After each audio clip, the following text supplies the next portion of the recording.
ክላውድ ኤአይ በውስጡ ፕሮጀክት የሚባል ፊቸር አለው። ግን አብዛኛው ሰው ይህንን ፊቸር ሲጠቀመው አንመለከትም።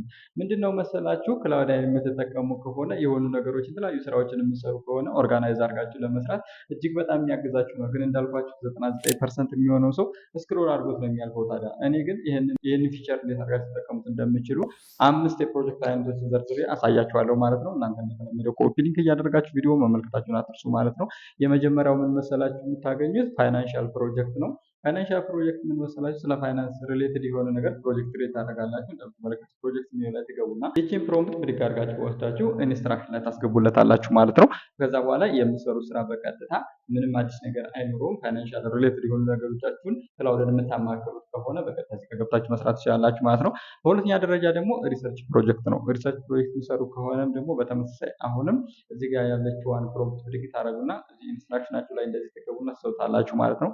ከዛ በኋላ ሪሰርች ሪሌትድ የሆኑ ነገሮችን ደግሞ አምጥታችሁ ሁልጊዜ እዚህኛው ፕሮጀክታችሁ ላይ ትሰራላችሁ ማለት ነው።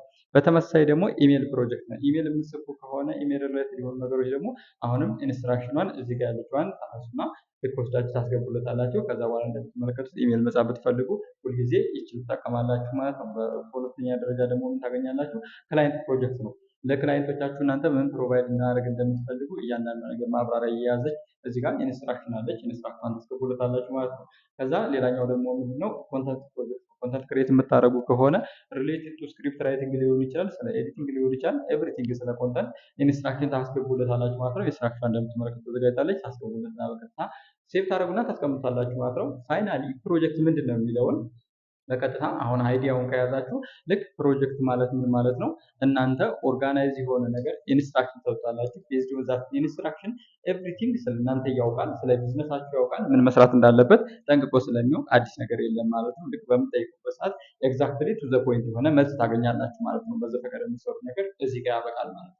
ታዲያ እነዚህን ሳስገባቸው የነበረውን ኢንስትራክሽኖች እያንዳንዶቹ ታገኛቸዋለሁ ብላችሁ እንዳትጨነቁ። ከላይ ቴሌግራም አስቀምጥላችኋለሁ። በዛ ቴሌግራም እየገባችሁ ማግኘት ትችላላችሁ ማለት ነው። ቪዲዮውን ኮፒ ሊንክ ሪፖስት ማድረግ እንዳትረሱ። በደንብ ኮፒ ሊንክ አድርጉት፣ ለጓደኞቻችሁ ሼር እያደረጋችሁ ሁልጊዜ የሚጠቅሙ ነገሮች እና ቁም ነገሮች ማግኘት ከፈለጋችሁ ደግሞ ፕላስ ምትባል ነገር ቤተሰብ መሆን እንዳትረሱ ማለት ነው። ቪዲዮ ረዘም ስለሚል ያው ኮፒ ሊንክ ማድረጋችሁ እንዳትረሱ።